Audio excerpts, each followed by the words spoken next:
शिवाय। ओम नमः शिवाय। वंदे शंभुमापतिं सुरगुरुं वंदे जगत्कारणं वंदे पन्नगभूषणं मृगधरं वंदे पशूनां पतिं वंदे सूर्यशशाङ्कवह्निनयनं वंदे मुकुन्दप्रियं वंदे भक्तजनाश्रयं च वरदं वंदे शिवं शङ्करं वंदे शिवं शङ्करं वंदे शिवं शङ्करं। नमः पार्वतीपते हर हर महादेव शंभो शंकर। जय ओम नमः शिवाय। హలో నమస్తే, నేను మీ కాజా హుసేన్. ప్రస్తుత ఉరుకుల పరుగుల దైనందిన జీవితంలో మనిషి మనుగడకు సన్మార్గం వైపు నడపడానికి మరి మనకు గురు బోధనలు ఎంతో అవసరం. అలాంటి గురు బోధనలు చేస్తున్నటువంటి వ్యక్తి మన బాలచంద్ర భగవద్గీత గారు. మరి బాలచంద్ర భగవద్గీత గారు భగవద్గీత గురించి అనేక గ్రామాలలో తిరిగి మరి ప్రతి ఒక్కరిని ఆధ్యాత్మికం వైపు నడవాలని చెప్పి గురుబోధన. నేడు నీదనుకున్నది రేపు వేరొకరిది అవుతుంది. మార్పు అనేది ప్రకృతి సహజ సిద్ధం. మరి భగవద్గీతలో మనకు ప్రతి ఒక్క అంశం గురించి చెప్పడం జరిగింది. మరి భగవద్గీత అనేది దుఃఖంలో ఉన్న వారికి ధైర్యాన్ని ఇస్తుంది. భగవద్గీత అనేది మానసిక శక్తినిస్తుంది. భగవద్గీత అనేది మనిషి మనుగడకు మార్గం చూపిస్తుంది, సన్మార్గాన్ని చూపిస్తుంది.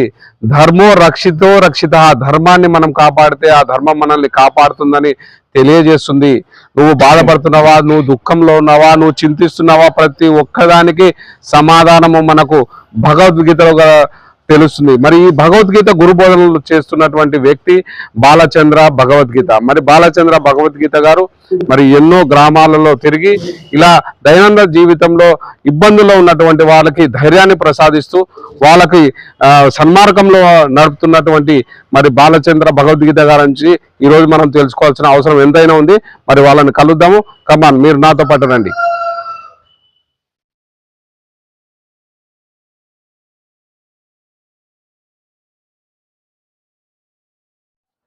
నమస్తే గురుగారు. నమస్కారం. జై శ్రీకృష్ణ. మరి ఎన్నో గ్రామాల్లో ఎంతో మందికి ఆధ్యాత్మికం వైపు నడుపుతున్నటువంటి బాలచంద్ర భగవద్గీత సార్ మన దగ్గర ఉన్నారు. మరి నమస్తే గురుగారు.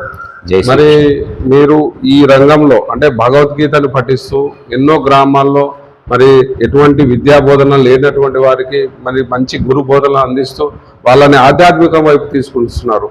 మరి ఈ భగవద్గీత వలన సమాజానికి ఎటువంటి ఉపయోగాలు ఉన్నాయనుకుంటున్నారు? జై శ్రీకృష్ణ. ముందుగా కాజా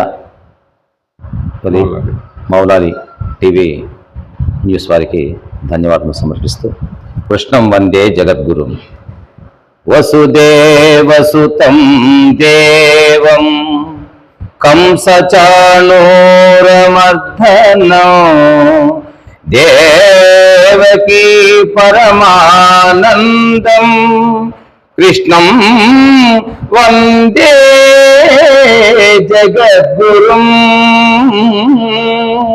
వందే నవఘనశ్యామం పీతకౌసేయవాససం సానందం సుందరం శుద్ధో శ్రీకృష్ణ ప్రకృతే పరం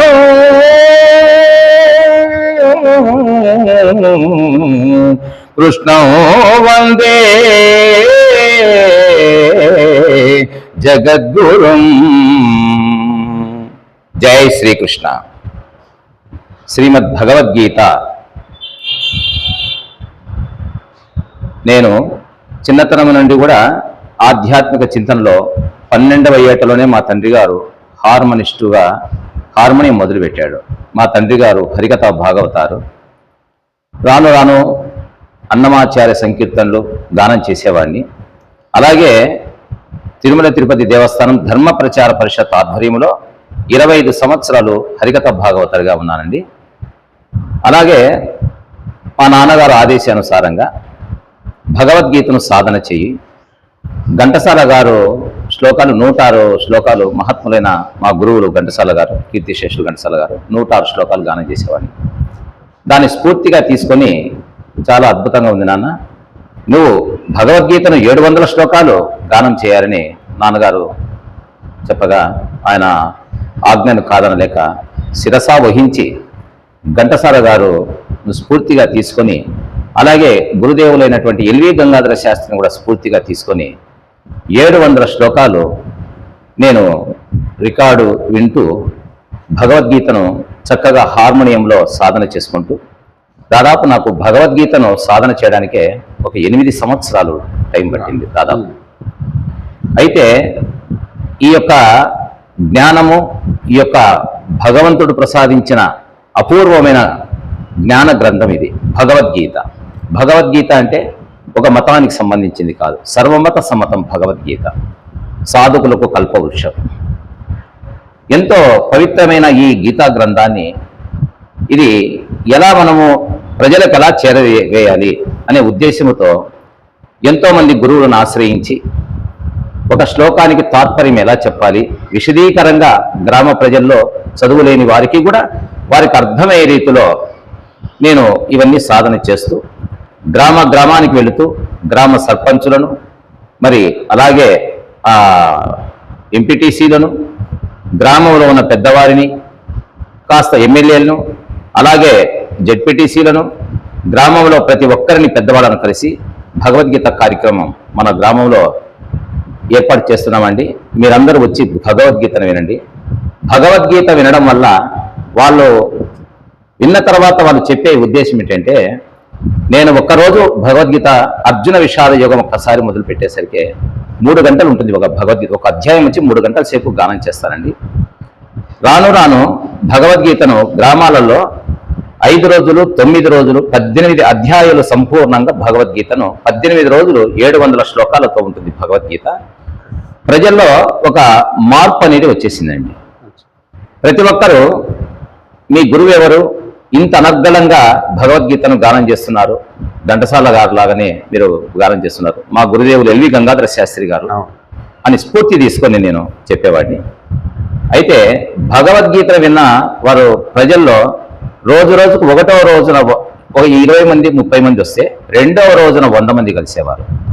రాను రాను గ్రామం అంతా చాలా చక్కగా వచ్చి 3 గంటల సేపు భగవద్గీత ప్రవచనాన్ని అలా గానము చక్కగా వింటూ గ్రామంలో విన్నవారంతా, స్వామి మేము మనశ్శాంతి లేక ఎన్నో బాధలతో అశాంతితో ఉన్నాం మేమంతా, మాకు ఐశ్వర్యాలు ఉన్నాయి, అన్నీ ఉన్నాయి, కానీ ఏదో తెలియని అశాంతి, మా మనసు కుదుట పడటం లేదు. మీరు ఈ 9 రోజులు భగవద్గీత గానం చేసిన తర్వాత మాకు మనశ్శాంతి కలిగింది, పరమాత్మ వైభవాన్ని వర్ణించి చెప్పడం జరిగింది. కృష్ణం వందే జగద్గురం, ఇది అశాశ్వతమైన ఈ దేహం, భగవద్గీతను విన్న తర్వాత మేము నేర్చుకోవాల్సినవి చాలా ఉన్నాయి స్వామి, కృష్ణుడు తప్ప, పరమాత్ముడు తప్ప ఈ ప్రపంచమున మానవ దేహాన్ని, మానవ జీవితాన్ని సరి చేసుకోవడానికి ఎన్నో మార్గాలు ఉన్నాయి. మహాత్ములు శ్రీరామకృష్ణ పరమహంసులు, అలాగే వివేకానంద, అలాగే రామకృష్ణ పరమహంస, అలాగే గాంధీ మహాత్ముడు, అలాగే ఎందరో మహానుభావులు గీతను చదివి ఆ యొక్క అపూర్వమైన జ్ఞానాన్ని పొంది ఏ లక్ష్యానికి ఆ లక్ష్యాన్ని సాధించారు వాళ్ళు. కాబట్టి ఆదిశంకరాచార్య పరంపర నుండి కూడా భగవద్గీత ఇప్పటికి చెప్పి 5140 సంవత్సరాలు దాటిపోయింది దాదాపు దగ్గర. మా గురువు గారు చెప్తారు, ఎల్వి గంగాధర శాస్త్రి గారు. కావున ఈ భగవద్గీతను మారుమూల పల్లెల్లో గొప్ప గొప్ప వాళ్ళు వచ్చి, మహాత్ములు వచ్చి అక్కడ మారుమూల పల్లెలకు రావాలంటే వాళ్ళు రాలేరు. గొప్ప గొప్ప నగరాలకు పరిమితం అయిపోయారు. మారుమూల పల్లెలంటే తాండాలకు కూడా, లంబడి తాండాలకు కూడా వెళ్ళి మా యొక్క రా ఫుడ్ మేమే తయారు చేసుకొని మేం భగవద్గీతను చెప్పి వాళ్ళను ఆనందపరిచి, భగవద్గీత అంటే ఇది, గీతను పట్టుకోండి మీ రాత మారిపోతుంది. భగవద్గీత మరణించే సమయంలో పెట్టడం నేర్చుకున్నారు. అలా మరణించే సమయంలో భగవద్గీతను పెట్టకూడదు. భగవద్గీత మరణ గీత కాదు, జీవన గీత. భగవద్గీత జీవన గీత అని వారితో అందరితో చెప్పిస్తూ, మీరు గీతను పట్టుకుంటే మీ తలరాతలు మారిపోతాయి అని అందరితో మోటివేషన్ చేస్తూ, వాళ్ళకు ఎంకరేజ్, ఉత్సాహపరుస్తూ ప్రతి ఊరికి ముందుగా మేము వెళ్ళగానే గ్రామంలో ఉన్న పిల్లలు, పసిపిల్లలు చాలా వరకు 5 సంవత్సరాల నుంచి దాదాపు చదువుకున్న పిల్లలు 7వ తరగతి 6వ తరగతి వాళ్ళంతా ముందు పిల్లలు వస్తారు. వాళ్ళందరినీ కూర్చుండబెట్టి భగవద్గీత శ్లోకాలు ఒక 10 శ్లోకాల వరకు వాళ్ళతో చేయించడం, అలాగే ధ్యానం, ముఖ్యంగా ధ్యానంలో వారిని కూర్చోబెట్టడం, ఈ విధంగా చేస్తూ గ్రామ ప్రజలు కూడా బ్రహ్మరథం పడుతున్నారు. ఈరోజు భగవద్గీతకు మించింది మరొకటి లేదు. సకల గ్రంథాల సారాంశాలన్నీ కూడా భగవద్గీతలోనే ఉన్నాయి. ఉపనిషత్తుల సారము, బ్రహ్మ విద్య, తారక విద్య. భగవద్గీత అంటే కురుక్షేత్ర సంగ్రామములో శ్రీకృష్ణ పరమాత్ముడు అర్జునుడికి చెప్పడం కాదు, అర్జునుడు చెప్పాడు. అర్జునుడికి చెప్పిన తర్వాత మోహాన్ని విడిచి యుద్ధానికి సంసిద్ధుడయ్యాడు అర్జునుడు. కానీ అర్జునుని నిమిత్తంగా పెట్టుకొని వచ్చేది కలియుగము కదా, కలికాలముల మానవులు కుక్షింబరులై విషయాలను కర్మలను ఆచరింపలేదు కదా. తల్లి, తండ్రి, గురువు, పెద్ద, చిన్న తారతమ్యం లేక అర్థమే లేని స్వార్థముతో పరమార్థము తెలియక బంధుపాశములో పడి ఈగలా కొట్టుకుంటూ ఉంటారు కనుక లోకశాంతికై పరమాత్ముడు కలియుగానికి ప్రసాదించిన అమృత భాండము భగవద్గీత. కావున ఈ భగవద్గీతను ప్రతి ఒక్కరూ చదవాలి, ప్రతి ఒక్కరూ జ్ఞానాన్ని పెంచుకోవాలి. భగవద్గీతను విన్నవారంతా ఏం చెప్తున్నారు, ఎంతలో రియల్ ఎస్టేటు వ్యాపారస్తులు, గొప్ప గొప్ప ఉద్యోగస్తులు, వీళ్ళంతా కూడా మీ దగ్గర ఉన్న భగవద్గీతను వింటే మాకు ఇంత ఆనందాన్ని మేము ఎప్పుడు పొందలేదండి, అలాగని మేము భగవద్గీతని ఇప్పటి నుంచి ప్రారంభిస్తాము అని చక్కగా ఈరోజు గ్రామాలు, తెలంగాణ ప్రాంతము, అలాగే వచ్చేసిందే కర్ణాటక ప్రాంతం కొన్ని గ్రామాలు, అలాగే రాయలసీమలో, ఆంధ్రాలో అక్కడక్కడ నేను ప్రవచనాలు చెబుతూ గ్రామ గ్రామానికి ఇలా మారుమూల పల్లెలకు కూడా వినిపిస్తూ భగవద్గీత కొంతమందికి తెలియదు. భగవద్గీత అంటే ఏమిటో అంటే భగవద్గీత క్యాసెట్ ఎక్కడైనా పెట్టినారనుకో, పార్థాయ ప్రతిబోధిత భగవతా నారాయణేన స్వయం వ్యాసేన గ్రథితాం పురాణమునినా మధ్యే మహాభారతం అద్వైతామృతవర్షిణి భగవతి అష్టాదశాధ్యాయిని అంబా త్వామనుసందధామి భగవద్గీతే భవద్వేషిణిం భగవద్గీతే భవద్వేషిణిం. భగవద్గీత మహాభారతము యొక్క సమగ్ర సారాంశము. భక్తుడైన అర్జునుడు కొనర్చిన ఉపదేశమే గీతా సారాంశము. భారత యుద్ధము జరగరాదని భగవానుడు సర్వ విధముల ప్రయత్నించెను, కాని ఆ మహానుభావుని ప్రయత్నములన్నీ వ్యర్థములాయను. అటు పిమ్మట అర్జునుడు శ్రీకృష్ణ పరమాత్మతో ఇలానియే, పరమాత్మ మన యొక్క దివ్య రథాన్ని ఇరు సేనల మధ్యలో నిలిపించుము అనగా అటులనే అర్జున. ఈ రికార్డు వినేసరికి ప్రజల్లో ఒక తెలియని ఒక ఆనందము, ఉత్సాహము, ఇది ఎంతో అద్భుతంగా వాళ్ళు ప్రజలు రావడము. ఈ భగవద్గీత వలన నేను చెప్పదలుచుకుంది ఒక్క విషయం సార్. వాస్తవంగా భగవద్గీతను ఎప్పుడైతే నేను మొదలుపెట్టానో నాలో ఉన్న హార్ట్ స్ట్రోక్, గ్యాస్ ప్రాబ్లమ్స్, అలాగే బీపీ, షుగర్ కూడా ఇలాంటివన్నీ కూడా నార్మల్ స్థితికి వచ్చేసాయి. ప్రజల్లో కూడా గీతా ప్రవచనం, భగవద్గీతను విన్నవారు ఆనందంగా చాలా ఆరోగ్యంగా ఉన్నాం గురువుగారు, భగవద్గీతను పారాయణం చేస్తున్నాను నేను ఇప్పుడు. మీరు చెప్పినప్పటి నుంచి భగవద్గీతను రోజు మా కుటుంబం అంతా మేము భగవద్గీతను పారాయణం చేస్తున్నాం. బిడ్డల్ని కూడా భగవద్గీతను చదవమని మేము చెప్తున్నాము. కాబట్టి ఈరోజు రాష్ట్ర ప్రభుత్వం, మరి తిరుమల తిరుపతి దేవస్థానం ఎంతో ఈ భగవద్గీత సారాంశాన్ని ఇంకా ఇంకా ముందుగా తీసుకొచ్చి ప్రభుత్వం అనుకుంటే ఏదైనా చేయగలుగుతుంది. కాబట్టి మాలాంటి కళాకారులకు కొద్దిగా చేయూతనిచ్చి ఇంకా కొన్ని గ్రామాలలో రాష్ట్ర వ్యాప్తంగా భగవద్గీతను చక్కగా అందరికీ అందేలా, భగవద్గీతను అందరికీ చేరేలా భగవద్గీత పుస్తకాలు కూడా రాష్ట్ర ప్రభుత్వం పంపిణీ చేసి ఇది భగవద్గీతను అఖండంగా రాష్ట్రమే కాదు ప్రపంచ దేశాలన్నీ కూడా కృష్ణం వందే జగద్గురుమని మన సనాతన ధర్మం చెప్తుంది. కాబట్టి భగవద్గీతను ఈ వెల్దుర్తి మండలానికి రావడం జరిగింది. గురుగారు, మనిషికి ఎన్నో కష్టాలు. ఇప్పుడు నేను చాలా ఇబ్బందుల్లో ఉన్నాను, నేను మానసికంగా కుంగిపోతున్నాను, నాకు ధైర్యం కావాలి. మరి అలాంటప్పుడు భగవద్గీతలో మరి భగవద్గీత ఎలాంటి ధైర్యాన్ని మనకు కల్పిస్తుంది అంటున్నారు? చాలా మంచి ప్రశ్న వేశారండి సార్. భగవద్గీత మరణ గీత కాదు, జీవన గీత. భగవద్గీతను పట్టుకుంటే మన రాతలు మారిపోతాయి. అంతెందుకు సార్, అర్జునుడు యుద్ధరంగ సమయంలో భీష్మ పితామహుని, ద్రోణుని, తండ్రులను, తాతలను, గురువులను, మేనమామలను, మిత్రులను, సోదరులను, మనమలను, హితహిషులందరినీ చూచాను. ఆ అర్జునుడు ఇంతమందిని చంపి నేను రాజ్య పరిపాలన ఎలా పరిపాలించాలి?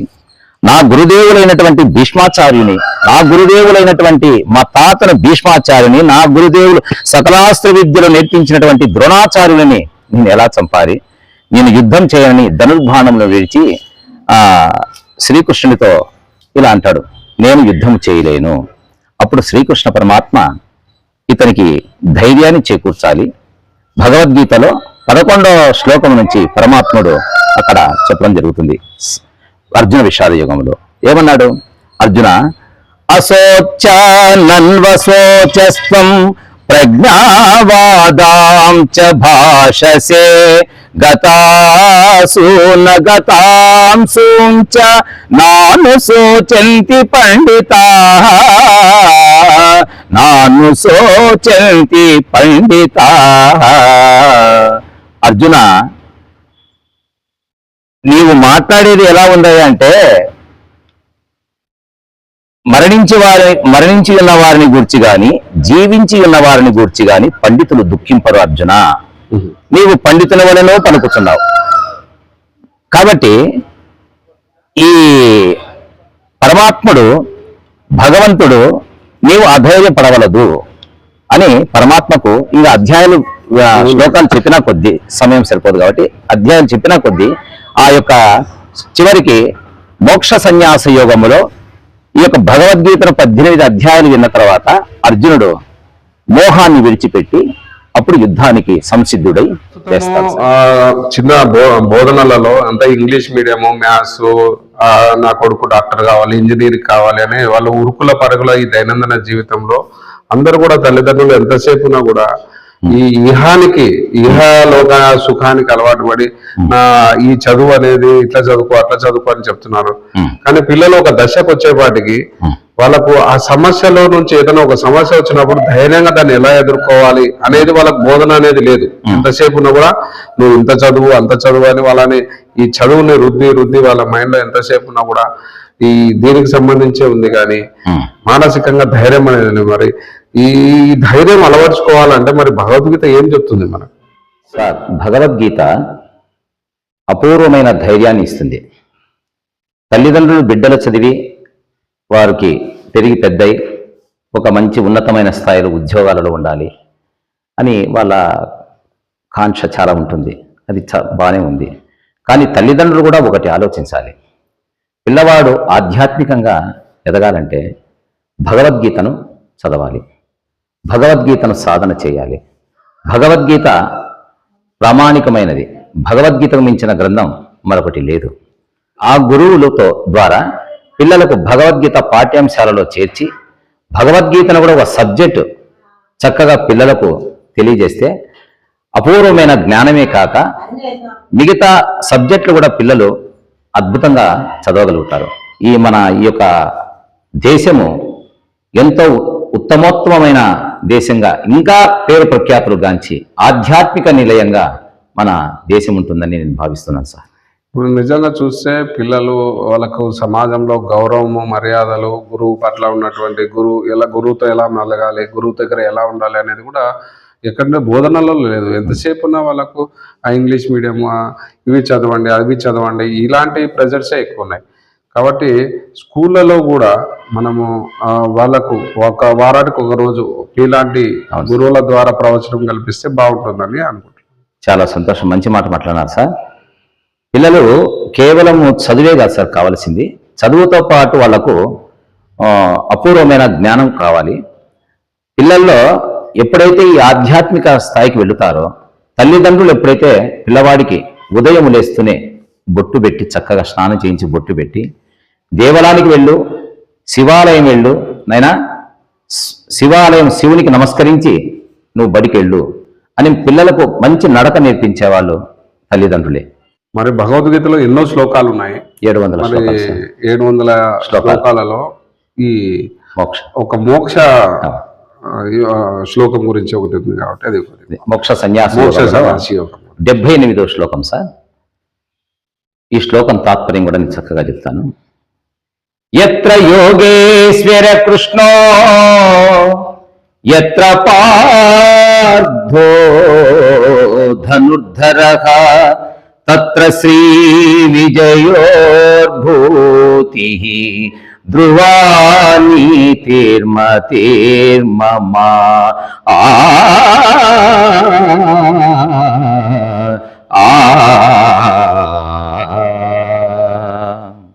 యోగీశ్వరుడుకు శ్రీకృష్ణుడు ధనుర్ధార్యవు అర్జునుడు ఎచ్చటనుందులో అచ్చటి విజయము, సంపద, ఐశ్వర్యము, స్థిరమగు నీతి ఉండనని నా అభిప్రాయం అని పరమాత్ముడే చెప్పాడు సార్. ఎక్కడ గీతా ప్రవచనం జరుగుతుందో, ఎక్కడ భగవద్గీత పారాయణాలు జరుగుతున్నాయో, ఎక్కడ భగవద్గీత ప్రవచనాలు జరుగుతున్నాయో అక్కడ సంపద, విజయము, ఏ గృహములో భగవద్గీతను గానం చేస్తున్నారో, ఏ గృహములో ఏ ఇంటిలో భగవద్గీతను చదువుతున్నారో అక్కడ అన్ని లక్ష్మి, కృష్ణార్జునులు, అలాగే ఐశ్వర్యము, సంపద, నీతి, స్థిరమైన నీతి అన్ని కూడా పరమాత్మ అనుగ్రహముతో ఆ ఇల్లు కలకాలం సస్యశ్యామలంగా ఆయురారోగ్యాలతో చల్లగా ఉంటారు సార్. భగవద్గీతను గానం చేసిన ప్రతి కుటుంబము అంతా బాగా ఉంటారు. మరి మనిషి దైనందిన జీవితంలో కోరికలు అనేటివి అనంతం. ఈ కోరికలు తీర్చుకోవడానికి మనిషి అనేది ప్రాకులాట, దినదిన గండం, నూరేళ్ళ ఆయుషగా ఉంది. ఈ కోరికలని కంట్రోల్లో చేసుకోవడానికి, ఈ కోరికల్ని తగ్గించుకోవడానికి కానీ, ఈ కోరికల్ని సాధించుకోవడానికి కానీ ఏం చేయాలంటారు? భగవద్గీత ఏం చెప్తుంది? భగవద్గీత చెప్పడం సార్, అందని దాన్ని కోరుకోవడం అది సరైన విధానం కాదు. పరమాత్ముడు నీకు ప్రసాదించిన దానితో తృప్తి చెందు, పరమాత్ముడు నీకు ఇచ్చిన దానితో ఆనందంగా జీవించు. పరమాత్ముడు మనని ఈ లోకానికి పంపించాడు, తల్లిదండ్రులు జన్మనిచ్చారు. ఈ జన్మను సార్థకపరుచుకో. తల్లి తండ్రిని కన్నందుకు వారి యొక్క వైభవాన్ని కూడా, ఫలానా అబ్బాయి జ్ఞానవంతుడు, తల్లిదండ్రులకు పేరు తేవాలి, దేశానికి పేరు తేవాలి, ధర్మానికి కట్టుబడి ఉండాలి అని చెప్పాడు. ధ్యాయతో విషయాన్ పుంస సంగస్తేషుపజాయతే సంఘాత్ సంజాయతే కామః కామాత్ క్రోధో విజాయతే క్రోధాత్ భవతి సమ్మోహః సమ్మోహాత్ స్మృతి విభ్రమః స్మృతి భ్రంశాత్ బుద్ధినాశో బుద్ధినాశాత్ ప్రణశ్యతి బుద్ధినాశాత్ ప్రణశ్యతి. విషయవాంఛలను సదా మననము చేయువానికి వాని యందు అనురాగమధికమై అది కామముగా మారును. కామము వలన క్రోధము వలన కలుగును, క్రోధము వలన అవివేకము కలుగును, అవివేకము వలన మనుజుడు సత్ప్రవర్తనను విస్మరించి చివరికి అధోగతి చెందునని శ్రీకృష్ణుడే చెప్పాడు. ఆంధ్ర, తెలంగాణ రాష్ట్రాలలో ప్రతి గ్రామానికి తిరుగుతూ ఎంతో మందికి ఆధ్యాత్మికం వైపు నడిపిస్తూ, మరి ఎన్నో ప్రసంగాలతో, ఎన్నో ప్రవచనాలు చేస్తూ ప్రతి ఒక్కరిని సన్మార్గంలో నడపడానికి మరి చాలా కష్టపడుతున్నటువంటి వ్యక్తి మనకు బాలచంద్ర భగవద్గీత సార్ గారు. మరి ఆయన నిజంగా ఇంతమందిని ఉపదేశించడం, ఇంతమందికి ఈ మార్గాల్లోకి తీసుకురావడం అనేది చాలా అదృష్టంగా. మరి మా ప్రేక్షకులకి మీరు వ్యక్తిగతంగా ఏం చెప్పదలుచుకున్నారో కొద్దిగా చెప్పండి స్వామి. ప్రజలకందరికీ నేను తెలియజేసేది ఏమిటంటే, ముఖ్యంగా మానవుడు ఇంద్రియ నిగ్రహ శక్తి కలగాలి, ఉండాలి. తర్వాత కోరికలను తగ్గించుకోవాలి. కోరికలను తగ్గించుకున్నప్పుడే పరమాత్మ వైపు మనము వెళ్ళగలం. సంహరతే ఛాయం కూర్మోంగానీవ సర్వశః ఇంద్రియానింద్రియాద్యేభ్యః తస్య ప్రజ్ఞా ప్రతిష్ఠిత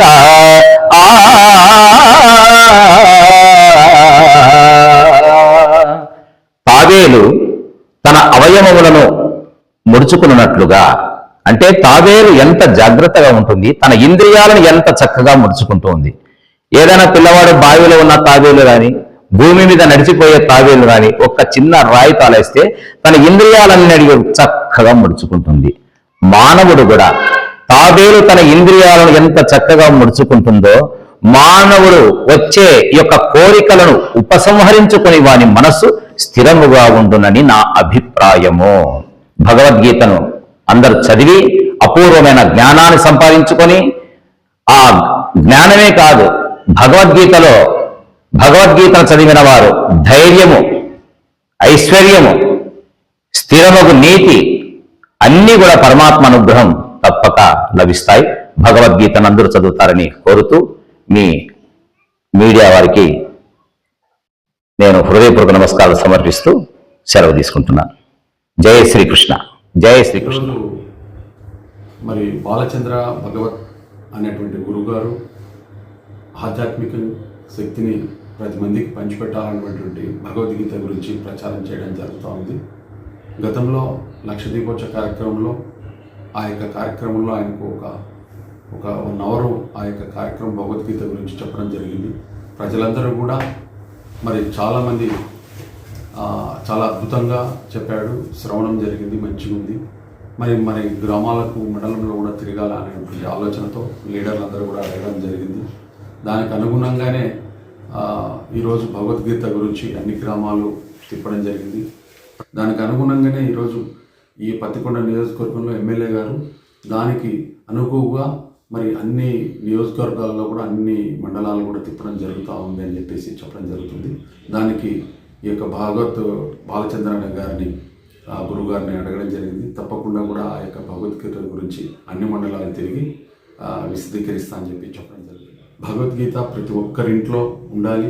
భగవద్గీత గురించి అందరూ కూడా ఆచరించాల్సిన అవసరం ఎంతైనా ఉంది. కాబట్టి తప్పకుండా మనకు శాంతి చేకూరాలి అనుకుంటే తప్పకుండా అందరం కూడా భగవద్గీతని ఆచరించాలి.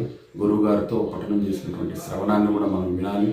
మనం ఎవరైతే ప్రతి ఒక్కరూ భగవద్గీత గురించి తెలుసుకుంటే ఆ యొక్క మన మనసు పరివర్తన చెంది ఆధ్యాత్మిక శక్తిని ముందుకు తీసుకుపోయడానికి దోహదపడుతుందని చెప్పేసి గురువుగారు చెప్పడం జరుగుతుంది. దానికి అందరూ కూడా సహకరిస్తారని చెప్పేసి ఆశిస్తూ ఇట్లు మీ జ్ఞానేశ్వరుడు PM9.